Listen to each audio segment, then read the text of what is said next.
Fl-aħħar sentejn fi żmien il-pandemija, il-Malt Enterprise approvat 80 proġett ta' kumpaniji startups. Dan huwa rekord ta' numru ta' proġetti approvati anke f'kuntest ta' żmien ta' sfida għad-dinja kollha.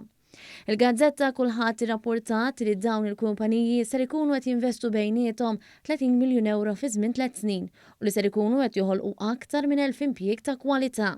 F'kumment mal-gazzetta, il-kap eżekuttiv tal-Malt Enterprise Kurt Farrugia qal li l-startups mhux biss qed joħolqu niċeġ ekonomiċi ġodda iżda wkoll qed ikomplu jiddiversifikaw l-ekonomija. Dan filwaqt li l-istudenti Maltin qed isibu impjiegi f'setturi diversi malli jlestu l-edukazzjoni tagħhom.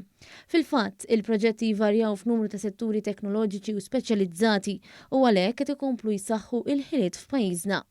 Kurt Farrugia żied jgħid li l-iskop ta' dawn l-inċentivi li toffri l-Malt Enterprise huma fost l-aqwa fl-Ewropa għal kumpaniji li għadhom ser jibdew bl-operat tagħhom. Il-gazzetta kulħadd tirrapporta wkoll li nofs dawn l-startups huma mexjin minn imprendituri Maltin.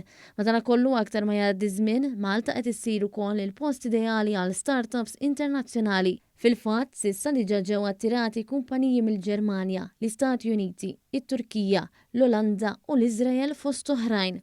Fost in-niċeġ ekonomiċi ġodda li qed jissaħħu f'Malta permezz ta' startups hemm dawk bħat-teknoloġija medika, xjenzi, riċerka, teknoloġija tal-informatika u intelligenza artifiċjali fost oħrajn. Il-pakketti ta' inċentivi finanzjarji li toffri l-Malt Enterprise jiġu f'diversi forom skont il-ħtieġa tal-startup partikolari li jvarjaw minn forma ta' qotja, self li jibda jitħallas lura meta wieħed jirreġistra profitt, krediti ta' taxxi u ħafna iżjed. F'dawn l-aħħar xhur Malt Enterprise imbuttati x-xogħol tagħha ma' startups permezz tas-sit li twaqqaf apposta startinmalta.com fejn wieħed jista' jsib aktar informazzjoni dwar dawn l-inċentivi kollha li toffri din l-entità governattiva.